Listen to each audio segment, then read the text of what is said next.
I stood in my living room, holding the final mortgage payment receipt, tears of joy streaming down my face after 15 years of sacrifice. My phone buzzed. It was my brother Derek's wife Brandy texting, "Heard you paid off the house." Perfect timing. "We're coming over tomorrow with the kids. Pack up the guest rooms." Before I could respond, my doorbell rang. Brandy stood there with 2 suitcases, her children, Tyler and Kayla, beside her. Surprise. We're moving in early. This is family property now, and family shares everything. I stared at Brandy standing on my porch. Her blonde hair perfectly styled, her smile wide and confident.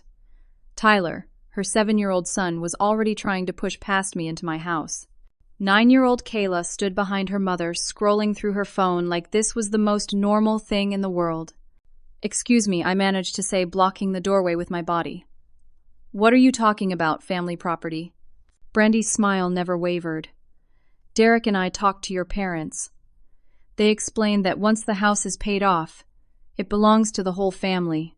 Since you're living here all alone in this big 3-bedroom house, and we're struggling in our tiny apartment, it only makes sense that we move in. We're family, Christa. Family helps each other." My hands tightened on the doorframe. "This is my house. I paid every single mortgage payment for 15 years. My name is on the deed. Mine alone. You cannot just move in." "Oh, don't be dramatic." Brandy waved her hand dismissively. "Tyler, Kayla, stay here with the bags. Mommy needs to make a phone call." She pulled out her phone and stepped away from the porch, her voice suddenly shifting to a tearful, wounded tone. "Linda, yes, it's Brandy. I'm at Christa's house and she's being so cruel. She won't even let the kids inside. We've been standing out here in the cold. I don't understand why she's being so selfish. Derek said she'd understand that family comes first." I felt my stomach drop. She was calling my mother. Within minutes, I knew what would happen. I'd seen this pattern my entire life. Derek would do something thoughtless or selfish, and somehow I'd end up being the villain. Sure enough, less than an hour later, both my parents pulled into my driveway. My mother, Linda, rushed out of the car, her face creased with concern. My father, Gary, followed more slowly, his expression stern and disapproving. "Christa Marie, what is going on here?" My mother pushed past me into my house like she owned it. Brandy called us in tears. She said, "You're refusing to help your brother's family." "Mom, they're trying to move into my house without asking. Brandy just showed up with suitcases and announced they're living here now." My father crossed his arms. "And what's wrong with that? You have 3 bedrooms. You live alone. Your brother is struggling. This is what family does. We help each other." The words struggling made my blood boil. I took a deep breath, trying to stay calm. Dad, Derek, and Brandy are not struggling. They just got back from a cruise to the Bahamas 3 months ago. They drive 2 brand new cars. They eat out at expensive restaurants every weekend. I've seen Brandy's social media. "That's different," my mother said quickly. "They deserve to enjoy life. They have kids to think about. Children need stability, experiences, memories. And I needed help 15 years ago when I was eating ramen noodles every single day so I could make my mortgage payments. I shot back. Where was the family concern then? I worked 2 jobs. I drove a car with a broken heater through 3 winters. I never took a vacation, not one. I sacrificed everything for this house, and now you're telling me I have to just hand it over." My father's face reddened. "Don't you dare take that tone with your mother. We're not asking you to hand over anything. We're asking you to share, to be a decent human being. If you don't let them stay, we're done. You're no daughter of mine." The words hit me like a physical blow. My mother started crying, dabbing at her eyes with a tissue she'd pulled from her purse. "I can't believe you're breaking this family apart, Christa. I thought we raised you better than this. Don't you care about your niece and nephew?" I looked at Tyler and Kayla, who had wandered inside, and were now jumping on my couch with their shoes on. Neither parent told them to stop. I thought about my own childhood, the one where I'd been taught to be quiet, respectful, careful with other people's things. Derek had never been held to those same standards. Derek called right on cue. My mother answered and put him on speaker. His voice was relaxed, carefree. "Hey, everyone. Look, I'm in the middle of a business trip in Arizona, but I heard there's some confusion. Christa, sis, just let Brandy and the kids stay for a week or 2. I'll handle everything when I get back from this conference. It's really important for my career. Business trip. I knew from his social media that he was golfing in Scottsdale. The pressure was suffocating. My father's threat, my mother's tears, Derek's casual assumption that I'd just comply, Brandy's smug expression as she stood in my hallway. I felt like I was 13 years old again, being told to give Derek my birthday money because he'd spent all of his on video games and now wanted the same toy I'd saved for. Fine, I heard myself say. 1 week. That's it. The moment the word left my mouth, everything changed. Brandy's sad, helpless expression vanished, replaced by something cold and calculating. She smiled, but it didn't reach her eyes. Wonderful. I knew you'd see reason. Now let's talk sleeping arrangements. The kids and I will need the master bedroom. It has the most space, and Tyler still sometimes has nightmares. You can take the small bedroom down the hall. It'll be cozy for you. Absolutely not, I said firmly. You're guests in my home.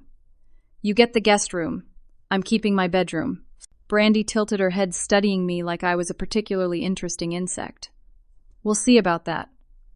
I've already talked to your parents. They understand that this house belongs to the family now. Not just to you. She turned to my mother. Linda, you explained it to me. Once it's paid off, it becomes family property, right? My mother nodded eagerly. That's right. Christa needs to understand that we're all in this together. I wanted to scream that this made no legal or logical sense, but I was too exhausted. My parents left after another 20 minutes of lecturing me about family obligations. Derek stayed on the golf course. And Brandy began unpacking her suitcases in my guest room, her children running wild through my house, touching everything with their sticky hands. That night, lying in my own bed, I heard Brandy on the phone in the other room. Her voice carried through the walls. No, it's going perfectly. She's so easy to manipulate. Give it 2 weeks and we'll have her signing everything over. Her parents are completely on our side. This house is as good as ours. I stared at the ceiling, my heart pounding. What had I just let into my home? I woke the next morning to the sound of furniture scraping across my hardwood floors. I rushed out of my bedroom to find Brandy rearranging my entire living room.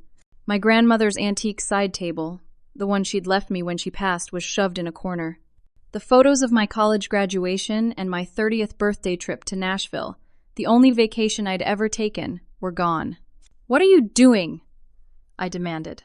Brandy barely glanced at me, making this place actually livable. Your decorating style is so outdated, Christa. It's like a grandmother's house in here.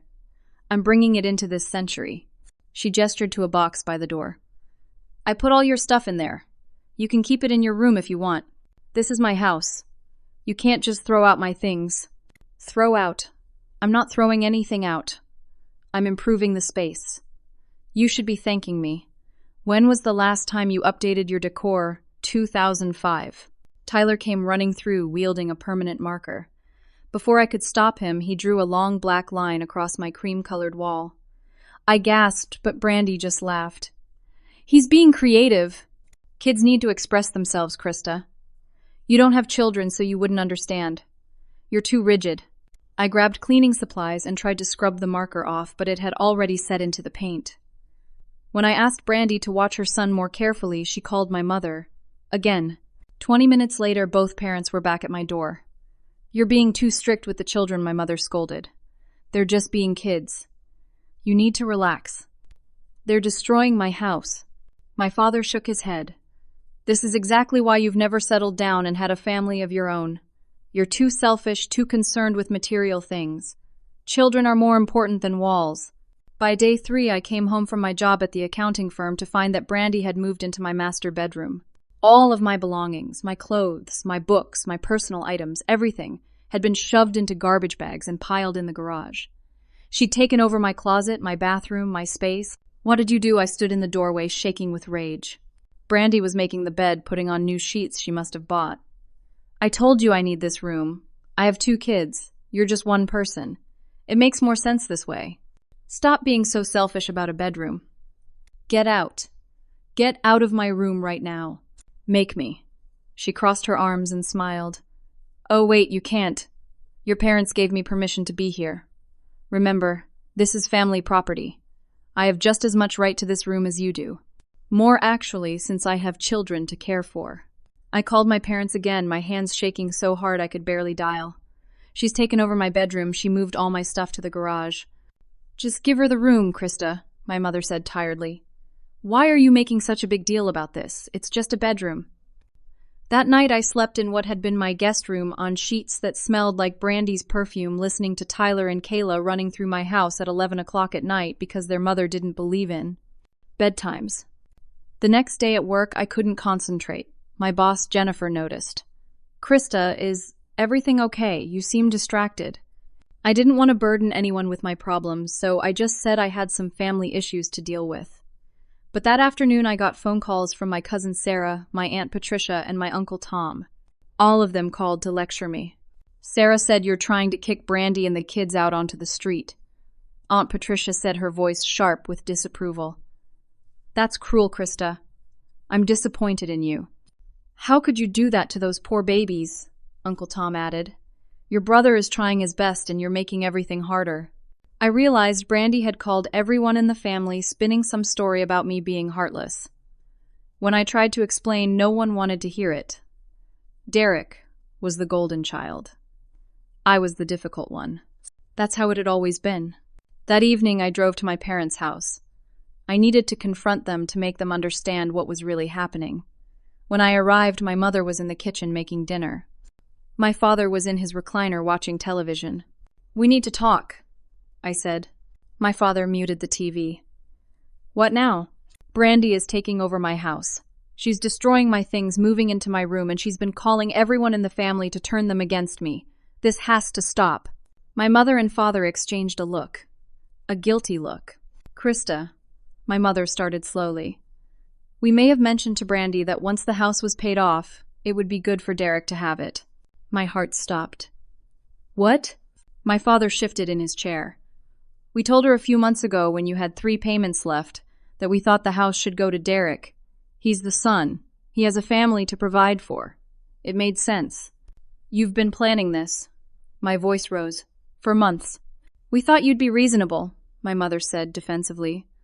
We thought you'd want to help your brother. He needs that house more than you do. I paid for it. Every cent came from my paychecks. You didn't contribute anything. We gave you life, my father said coldly. We raised you, fed you, put a roof over your head for 18 years. That's more than enough. Now you need to give back. Derek is struggling, and you have the means to help. Family takes care of family. I felt tears burning in my eyes. What about when I was struggling, I asked you for help with my down payment 15 years ago? You said no. You said I needed to learn to be independent. But you gave Derek $20,000 for his wedding.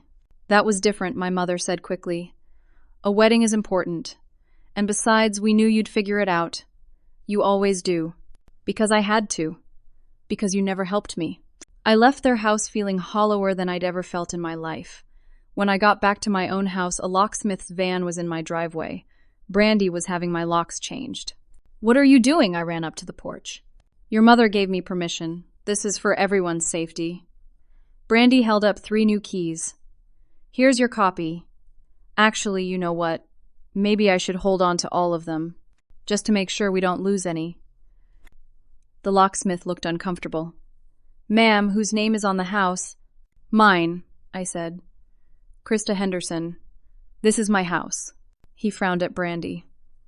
Then I need her permission to change the locks, not yours. Brandy's face flushed with anger, but she forced a smile. Of course. Christa, you're fine with this, right? For security? With the locksmith watching, I had no choice but to agree. But I made sure I got all 3 keys. Small victory, but it felt like something. That night, going through the box of my things that Brandy had discarded, I noticed something missing. My mortgage payoff papers. The official documents showing the house was fully paid and in my name alone. I searched everywhere, through every box, every drawer. They were gone. Brandy had taken them. The next morning I called a lawyer. Her name was Amanda Richardson, and she came highly recommended by a coworker. I explained everything, the whole impossible situation, and she listened carefully. This is actually straightforward, Amanda said, when I finished. It's your house. Your name is on the deed. You can legally evict them with proper notice. Typically 30 days in this state. but we can expedite given the circumstances. Relief flooded through me, so I can make them leave. Absolutely. I'll draw up the papers today. I felt hope for the first time in a week. Maybe this nightmare would end. Maybe I could reclaim my home and my life. The eviction notice was served 2 days later. Derek came home that afternoon, his skin tanned from Arizona, looking relaxed and happy. That lasted about 30 seconds. "We need to talk," he said, his voice, carrying that older brother authority he'd always used on me. We sat in what used to be my living room, but now looked like a space I didn't recognize. "I heard about the eviction notice. That was a mistake, Christa. A big mistake. It's my house, Derek. You can't just move in and take over." He leaned back, supremely confident. "Actually, we can. See, Brandy's been receiving mail here for 6 weeks. We updated her address back in early September before we even moved in. That establishes residency." My mouth went dry. "You planned this." "We planned ahead, yes. We're not stupid." He pulled out a folder from his bag. "And here are receipts showing we've been paying you rent. $500 a month cash payments for the past 3 months. I grabbed the papers. They were receipts printed and signed by me. Except I'd never seen them before. Never signed anything. "These are fake. I never received any money from you." "That's not what Mom and Dad will say in court. They witnessed you accepting the cash. Remember all those family dinners? We were paying rent and you accepted it. That makes us legal tenants with rights." My parents would lie for him. Of course they would. They always had. Derek's confident smile widened. "If you keep pushing this eviction, we'll fight it. And we'll win. Between the mail, the rent receipts, and Mom and Dad's testimony, we can prove we're legitimate residents. That means you'll have to go through a lengthy eviction process, months probably, and you'll have to pay for our relocation expenses. Could cost you $10,000 or $15,000. You're blackmailing me. I'm explaining reality. Now we can make this easy. Drop the eviction, let us live here peacefully, and we'll all get along fine. Or make it difficult and things will get very expensive and very ugly for you." I called Amanda immediately after Derek left for a bar with his friends. "They're claiming they've been paying rent. They have fake receipts." Amanda's voice was grim. "If they can prove tenancy and payment, this does get complicated. Do you have proof the receipts are forgeries?" "Just my word. It's my word against theirs with my parents backing them up." "That's problematic. Let me think about our options." That evening, Brandy hosted a family dinner at my house. She'd invited everyone using my kitchen, my dining room, my food that she'd bought with my credit card. I'd found it in my purse that afternoon, several charges I hadn't made. When I confronted her, she'd just shrugged. "We're family. What's yours is ours." My parents, grandparents, 2 aunts, 3 uncles, and 4 cousins all showed up. They filled my house with noise and laughter, everyone congratulating Derek and Brandy on their beautiful new home.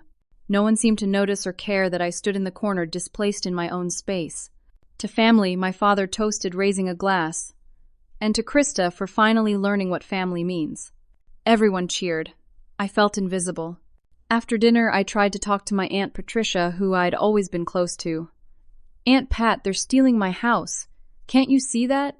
She patted my hand. "Honey, I think you're under a lot of stress. You seem very anxious lately. Have you thought about talking to someone? A therapist, maybe?" "I'm not crazy." "No one said you were crazy," Uncle Tom interjected. "But you have been acting strange, very paranoid, making accusations against your own brother." I realized what they were doing. They were planting seeds, making everyone believe I was unstable, irrational. If this went to court, they'd have a dozen family members testifying that I'd been acting erratically. After everyone left, I went to the kitchen to clean up.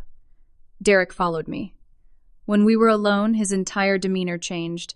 The nice guy mask fell away, revealing something cold and calculating underneath. "Here's how this is going to work," he said quietly. "You're going to sign the house over to me. Quietly, legally, no fuss. Or we're going to destroy you. We'll make your life so miserable that you'll beg to leave." "Why?" My voice broke. "Why are you doing this? I'm your sister." His laugh was bitter. "You were always the good one, the responsible one, the one who never needed help, who figured everything out on her own. Do you know how many times I heard Mom and Dad compare me to you? Why can't you be more like Christa? Christa works so hard. Christa is so independent. I was sick of it. Sick of being the failure in your shadow. So you're going to steal my house out of jealousy. I'm taking what should have been mine from the beginning. Dad always said the property should go to the son. Real estate land homes, that's man's work. You just happened to buy it first. But it should have been mine. And now it will be. I felt sick. Derek, I never tried to make you feel bad. I just wanted to take care of myself. Yeah, well, you made me look worthless by comparison. Every single achievement you had was a reminder of my failures. My failed businesses, my debt, my embarrassments. You think I don't know people talk Derek can't hold a job, but his sister bought a house at 25. Well, now I'm taking it back. Something in me snapped. All the years of being overlooked, dismissed, treated like my accomplishments meant nothing, while Derek's failures were excused and explained away. I started talking, and once I started, I couldn't stop. I told him exactly what I thought of his so-called businesses, the 3 failed ventures that our parents had funded, while I'd been refused a small loan. I mentioned the affair he'd had 3 years ago that I knew about but had kept quiet. I said what everyone was too polite to say, that Brandy had only married him because she thought he came from money and was bitterly disappointed when she realized he was broke. I called him a failure, a leech, a coward who'd rather steal from his sister than actually work for something. Brandy had been listening from the hallway. She started crying loud dramatic sobs and ran to the bedroom. But I saw the look on Derek's face. He wasn't hurt or angry. He was smiling. He held up his phone. Got every word recorded. Thanks for that, sis. Now I have you verbally abusing my wife, making cruel accusations, showing clear signs of aggression and instability. This is going to be very helpful when we file for that restraining order tomorrow. My blood turned to ice. Restraining order. You've just threatened us, attacked us emotionally, created a hostile environment. We don't feel safe here anymore. We need legal protection from you. He pocketed his phone. See you in court. The restraining order papers arrived 3 days later. Derek and Brandy claimed I had been verbally abusive, erratic in behavior, potentially dangerous around children. The order required me to stay at least 50 feet away from Tyler and Kayla at all times. Since they were living in my house, this meant I couldn't enter my own home. Amanda read through the documents, her expression growing more concerned. This is baseless, but until the hearing you have to comply with the order. You'll need to find somewhere else to stay. How long? The hearing is in 2 weeks. I moved into a cheap motel on the outskirts of town, watching my savings drain day by day. I still had to pay the property taxes and utilities on a house I couldn't enter. I had to pay for the motel. I had to pay Amanda's legal fees. My carefully built financial security was evaporating. At work, things got worse. I started making mistakes, forgetting appointments, losing track of details. During an important client meeting, I completely blanked on numbers I should have known. Jennifer, my boss, pulled me aside. Christa, what's going on? This isn't like you. I broke down and told her everything. She was sympathetic, kind, understanding. Take a week off. Use your vacation days. You need to focus on getting your house back. But now I had no income, only expenses piling higher. The motel room smelled like cigarette smoke and bleach. I couldn't sleep. I felt dizzy all the time, confused like my brain was wrapped in cotton. The restraining order hearing arrived. I walked into the courtroom feeling like I was moving through water, everything slow and difficult. Derek and Brandy sat with my parents behind them, all looking somber and concerned. Their lawyer presented the case. Derek took the stand first, describing how I'd become increasingly unstable, making wild accusations, threatening language. Brandy followed, tears streaming down her face as she described my cruel words. Then they played the recording. My voice harsh and angry, saying terrible things. But none of Derek's words before it. None of the context. None of his confession about wanting to steal my house. Just me sounding unhinged and vicious. My mother testified next. Christa has always been a bit odd. Since childhood, she's been paranoid, seeing conspiracies where there aren't any. She's accused people of things that simply weren't true. I'm worried about her mental state. My father agreed. I've seen her behavior deteriorate over the past few months. She makes threats, gets unreasonably angry, says things that don't make sense. I'm concerned she might hurt someone. The judge listened carefully.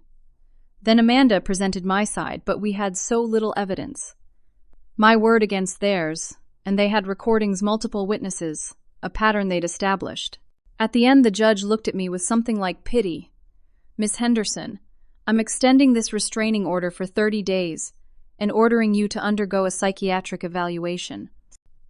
Your family has expressed serious concerns about your welfare." "Your Honor, this is a setup," I tried to say, but my words came out slurred wrong. The room spun. "Are you feeling all right?" the judge asked. I sat down quickly, pressing my hands to my head. What was wrong with me? Outside the courthouse, I saw Derek and Brandy holding hands, smiling at each other. They'd won again. That night in the motel, I felt worse than ever. Nausea rolled through me.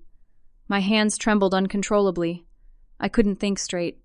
Finally terrified, I drove myself to the emergency room. The nurse took my vitals, drew blood, ran tests. An hour later, a doctor came in looking concerned. "Miss Henderson, your blood work shows high levels of sedatives in your system. Have you been taking any medications?" "Sleeping pills. Anti-anxiety medication." "No, nothing. I don't take anything. These levels indicate regular dosing over several days, possibly weeks. Someone has been giving you tranquilizers." The room tilted. Then it all clicked into place.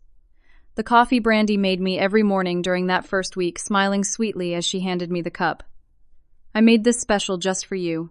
The dinners she'd prepared already plated and waiting when I came home from work. "I thought you might be hungry." She'd been drugging me, making me foggy, forgetful, erratic, creating the exact symptoms of mental instability that they'd presented to the court. "I need this documented," I said urgently. "Everything. I need official records." The doctor nodded. "I'll write up a full report. You should also file a police report. This is a serious crime." I called Amanda from the hospital. "They've been drugging me. I have proof." But her next words crushed my small hope. "Christa, I just received new filings.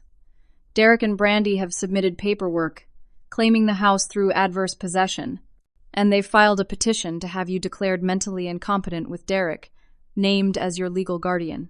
"What does that mean?" "If it goes through, Derek would control all of your assets. Your house, your bank accounts, your decisions, everything." I couldn't breathe. This wasn't just about the house anymore. They were trying to take my entire life. The court-ordered psychiatric evaluation took place in a sterile office with Dr. Helen Morrison, a woman in her 50s with cold eyes and a clinical smile. I tried to explain everything: the drugging, the conspiracy, the fake receipts, the family's lies. "These are serious accusations," Dr. Morrison said, making notes. "Paranoid delusions often present as elaborate conspiracy theories involving family members." "I'm not delusional. I have proof. Medical records showing the sedatives in my blood. Or you could have taken the sedatives yourself and are now constructing a narrative to explain your behavior. This is actually quite common in certain personality disorders." I felt trapped. Everything I said to defend myself sounded like further proof of instability. After the session, I walked to my car and saw Dr. Morrison in the parking lot talking to my mother. They embraced like old friends, laughing about something. My heart sank. I called Amanda immediately. "The evaluator knows my mother. They're friends. This whole thing is rigged.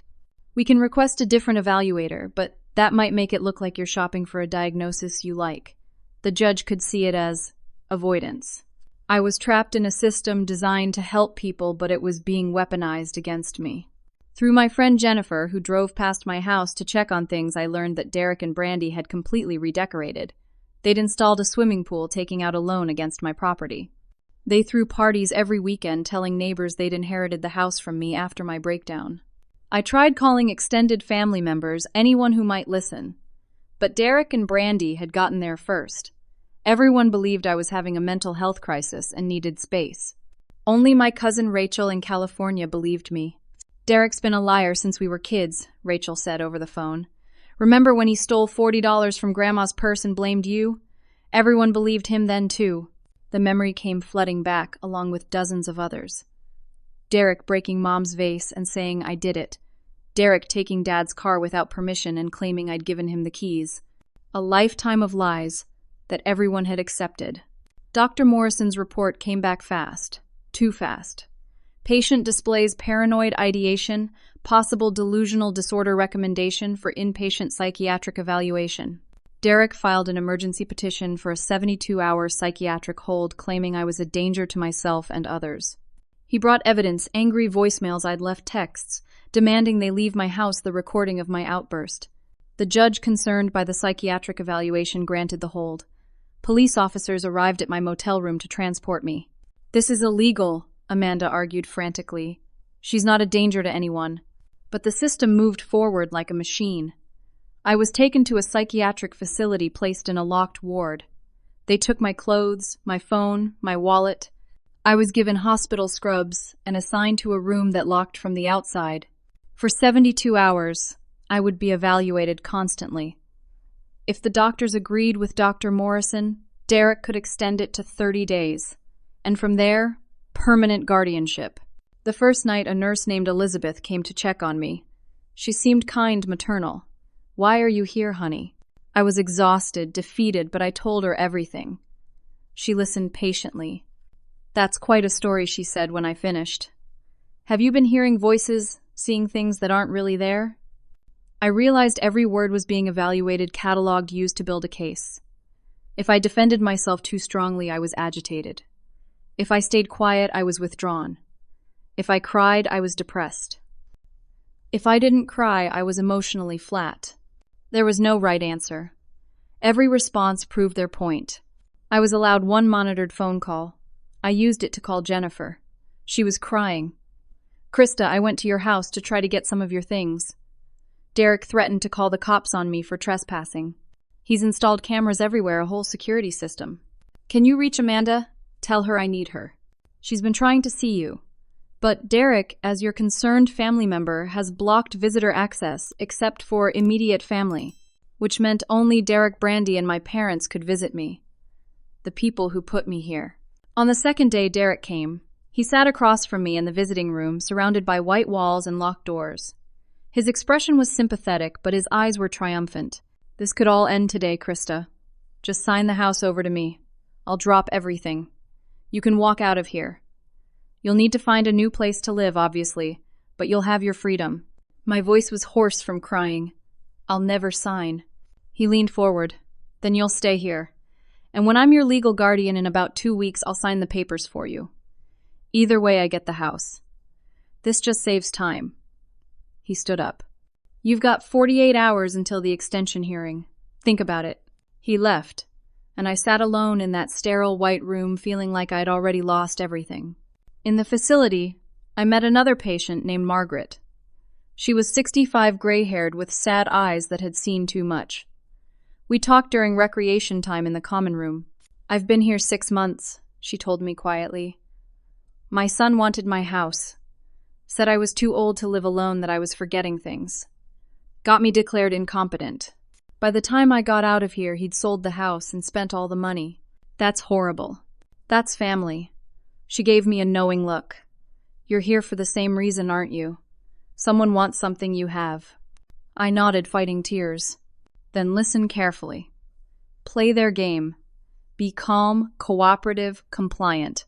Agree with everything. They want to see you accept reality. Give them what they want to see. Then when you're out, you fight back properly." It went against every instinct, but I understood. Inside these walls, resistance looked like mental illness. I needed to get out first. I started acting better. I participated in group therapy, spoke calmly, admitted that perhaps I'd been under stress, that maybe I'd overreacted to some situations. The staff noted my improved attitude. At the 72-hour hearing, I sat before the judge, looking composed, rational, peaceful. "Your Honor, I've had time to think and reflect. I was under tremendous stress. I may have misinterpreted some family dynamics. I'm ready to work cooperatively with my family to resolve our differences." The judge looked pleased. "This is excellent progress, Miss Henderson. I'm releasing you from the hold, but I'm continuing the psychiatric monitoring on an outpatient basis." Derek looked worried, like this wasn't part of his plan. He'd expected me to be committed long-term. Outside, Amanda pulled me aside. "What are you doing? You can't give in." "I'm not giving in. I'm changing strategy. Trust me." I didn't go back to the motel. Instead, I drove straight to the airport and flew to California. Rachel had been working on something, and it was time to see what she'd found. Rachel met me at the airport, her laptop bag over her shoulder. I've been digging into Derek and Brandy's history. Christa, they've done this before. She showed me articles from 3 years ago. Derek and Brandy had lived with Brandy's elderly aunt in Florida. The aunt had died suddenly mysteriously, shortly after changing her will to include them. They'd inherited $200,000 in a house. There had been questions, suspicions, but never enough evidence to file charges. There was a nurse, Rachel said. She suspected something, but was fired before she could report it officially. Her name is Patricia Gomez. I found her on social media. She still lives in Florida. We called Patricia. She agreed to meet with me. 2 days later, I was sitting in Patricia's small apartment in Tampa. She was in her 40s, nervous, but determined. That woman, Brandy, she was evil, Patricia told me. I saw her crushing pills into Mrs. Fletcher's food. When I asked what she was doing, she said they were vitamins. But I knew they weren't. Mrs. Fletcher started getting confused, forgetting things, acting strange. Just like how she'd been fine before Derek and Brandy moved in. Did you report it? I tried. I went to my supervisor. 2 days later, I was fired for supposed negligence. Then Mrs. Fletcher died, and suddenly Derek and Brandy owned everything. I knew what happened, but I had no proof. No one would listen to a fired nurse over a grieving family. Would you testify to what you saw? Patricia looked scared, but she nodded. If it helps stop them from doing it to someone else, yes. Back in California, Rachel and I built our case. Rachel worked as a legal secretary, so she knew what we needed. We filed for an emergency injunction to prevent any property transfers. We compiled evidence, my medical records showing the drugging, Patricia's testimony about Florida financial records showing Derek and Brandy's debts and history of fraud. Rachel's friend helped us subpoena Derek and Brandy's text messages and emails. What we found was devastating. Months of planning. Messages between them discussing the plan to take my house. Brandy texting Derek, "Your sister is so naive. This is going to be easier than with Aunt Helen." Derek responding, "Just keep drugging her coffee. Make her look unstable. Parents are already on board." We had everything. Every piece of the conspiracy documented in their own words.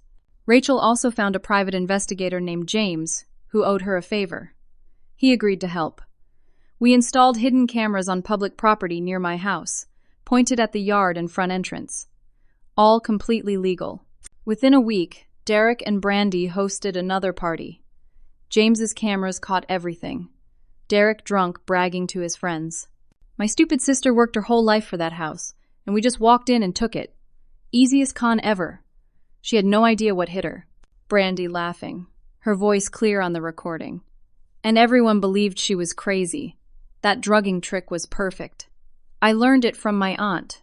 Well, I learned it while I was doing it to my aunt. She'd just confessed to murder on camera." James also discovered something else. Derek had been forging documents. He'd created fake mortgage papers showing himself as a co-owner since the beginning. He'd been trying to refinance my fully paid house to take out $300,000 in loans. With all this evidence, Amanda filed a devastating series of legal actions, criminal charges against both Derek and Brandy for fraud, conspiracy, assault through drugging, and attempted theft. We filed for emergency restraining orders against them. We submitted civil suits for damages, emotional distress theft. We requested all their fraudulent documents be voided. The police came to my house with warrants. I stood on my lawn, finally home, watching as officers walked up to my door. Derek answered, confused. "What's going on?" "Derek Henderson and Brandy Henderson, you're under arrest for fraud, conspiracy, assault, and attempted grand theft." They were handcuffed right there on my porch. Neighbors came out of their houses to watch. The same neighbors who'd believed Derek and Brandy's story about inheriting the house. Brandy screamed, "You can't do this. This is our house." The officer read her rights and responded, "Ma'am, this house belongs to Christa Henderson. You've been served with an emergency eviction and restraining order. You have 2 hours to remove your personal belongings, supervised by officers." Derek saw me standing there. His face went from confusion to understanding to pure rage. "You set us up." I walked closer, staying just outside the property line, and spoke calmly. "No, Derek, I told the truth. You set yourselves up by committing crimes and being stupid enough to confess on camera." I smiled, feeling powerful for the first time in months. "Remember you said I should say a few words that would make Brandy cry? Well, here they are. Get out of my house." The criminal trial moved quickly. With video evidence of their confessions, Derek and Brandy had no defense. The prosecutor played the recording in court. Derek's voice bragging about the con. Brandy's voice admitting she'd drugged me, admitting she'd done the same thing to her aunt. Patricia Gomez testified about what she'd witnessed in Florida. Florida police reopened the investigation into Mrs. Fletcher's death based on Brandy's confession. They exhumed the body. It tested positive for high levels of sedatives, the same ones found in my system. My parents sat in the courtroom watching their son's crimes revealed in excruciating detail. My mother cried silently. My father stared straight ahead, his face pale. The jury deliberated for less than 3 hours. Derek was convicted of fraud, conspiracy to commit fraud, and attempted grand theft. He received 3 years in prison. Brandy was convicted of the same charges, plus assault through drugging. Because of the Florida case, and the evidence suggesting she'd murdered her aunt, she received 8 years. The civil suit awarded me $850,000 in damages. Derek and Brandy's assets were seized to pay it, including all the expensive furniture they'd bought Brandy's car, their savings. They'd have nothing when they got out of prison. After sentencing, my parents approached me outside the courthouse. Linda was crying, her makeup smeared. Gary looked like he'd aged 10 years. "Christa," my mother started, her voice breaking. "We're so sorry. We had no idea. We thought Derek was just trying to help his family. We didn't know about the drugging, the stealing, any of it." I wanted to scream at them, to tell them that they'd chosen Derek over me every single day of my life, that they'd enabled his criminal behavior, that they'd tried to have me committed to a psychiatric facility. But looking at them broken and ashamed, I realized screaming wouldn't change anything. "You believed Derek when he said I was crazy," I said quietly. "You testified against me in court. You tried to have me declared incompetent. You never once asked for my side of the story." My father's voice was hoarse. "I was wrong. So wrong. That belief that the house should go to Derek because he's the son that was my father talking through me. Old-fashioned, stupid ideas that I should have examined instead of just accepting. I treated you like you owed us something instead of being proud of what you accomplished on your own. You let them drug me. You watched them destroy me. We know," Linda sobbed openly now. "We can never make this right. We failed you as parents. We failed you your entire life. But please know, we see the truth now. We see what we did." I didn't forgive them. Not that day. Maybe not ever fully. But I acknowledged their words with a small nod, then walked away. Some relationships can't be repaired, only grieved. I moved back into my house. Jennifer and Rachel came to help me clean out every trace of Derek and Brandy. We scrubbed walls, replaced the sections Tyler had drawn on, repainted every room. We got rid of the furniture Brandy had bought and brought back my grandmother's antique table from storage. I planted flowers where they'd started digging the pool. I turned the master bedroom back into my sanctuary.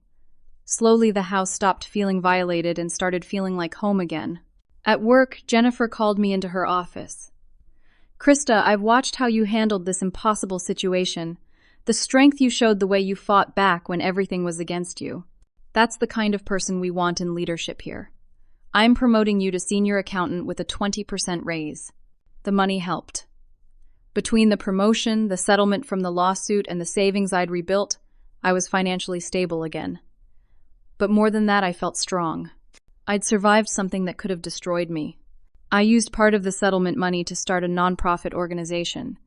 It helped victims of financial abuse within families, specifically cases where family members tried to steal property or manipulate vulnerable people. Margaret, the woman I'd met in the psychiatric facility, had finally gotten out. We hired her as an advocate. She understood what victims were going through because she'd lived it. Together, we helped dozens of people fight back against manipulative relatives, document abuse, find legal resources. Tyler and Kayla, Derek, and Brandy's children went to live with Brandy's parents in another state.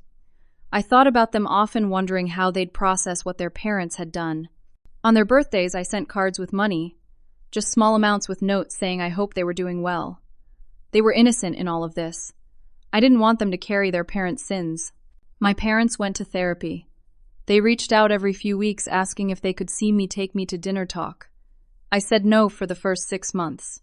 I needed that time to heal, to process the betrayal, to understand my own worth without their voices in my head telling me I was selfish for wanting what I'd earned. Eventually, I agreed to meet them for lunch. It was awkward, painful, but honest. They didn't make excuses. They owned what they'd done. We set boundaries. They would never pressure me about family obligations again, never prioritize Derek over me again, never dismiss my feelings or experiences. It wasn't a fairy tale reconciliation. It was slow, careful, full of difficult conversations. But it was real. And real was better than the fake family dynamics we'd had before. A year after everything ended, I stood in my backyard with a cup of coffee watching the sun rise over my property. My property. The house I'd sacrificed for, fought for, nearly lost and ultimately kept. I'd planted a garden. Tomatoes, peppers, herbs, flowers. My hands in the dirt, creating something beautiful from nothing, felt like the perfect metaphor. People always quote that line about blood being thicker than water, using it to mean family comes first no matter what. But they get it wrong. The full quote is, "The blood of the covenant is thicker than the water of the womb. The bonds we choose, the relationships we build can be stronger and more meaningful than the ones we're born into." Rachel, Jennifer, Amanda, even Margaret and Patricia, these were my real family. The people who stood by me, believed me, fought for me. That's what family actually means. My house wasn't family property. It never was. It was my property, my achievement, my proof that I could survive anything, even the people who were supposed to love me most trying to destroy me. They tried to take everything, my home, my sanity, my freedom, my life, but they couldn't take my strength. They couldn't take my truth. And in the end, that's what mattered most.